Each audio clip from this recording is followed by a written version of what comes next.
These may be war games, but the Russians weren't playing around. This live fire display today south of St. Petersburg is part of the much larger Zapad military exercise. The Russians are repelling a fictional invasion, and the enemy is not so subtly being called the Western Coalition, a clear reference to NATO. Of course, these exercises are a chance for the Russians to give their men and their modernized weapon systems a real workout. But they're also spectacle, designed to be seen and to send a message around the world, but especially to the United States and its NATO allies.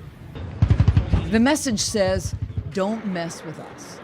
And to underline it, President Putin even skipped the UN General Assembly in New York to be here, along with aid out beyond Russia westward into neighboring Belarus, which puts thousands of Russian soldiers nose to nose with beefed up NATO troops, including Americans. Exactly how many thousand Russian and Belarusian soldiers? Well, NATO says up to 100,000. The Russians say just under 13,000. And the truth probably lies somewhere in the middle. But a lack of Russian transparency has added to NATO jitters. That, along with the fact that Russia has been on a $70 billion military spending spree, and it shows. If this display has the impact Russia hopes, they believe it will be money very well spent. Elizabeth Palmer, CBS News, Luzhsky Artillery Base, Russia.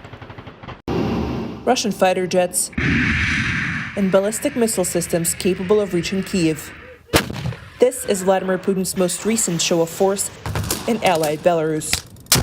Joint military drills between the two countries are nothing new, but NATO has described these drills as the biggest Russian deployment here since the end of Cold War, with an estimated 30,000 soldiers, part of the nearly 200,000 troop buildup of Russian forces around Ukraine.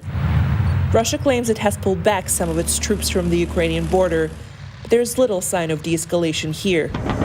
Amid U.S. warnings about a potential invasion, Putin and Belarusian leader Alexander Lukashenko staged drills with a telling scenario. Two countries within the Union state, just like Belarus and Russia, facing off against several hypothetical Western neighbors, resembling Poland, Lithuania, and Ukraine.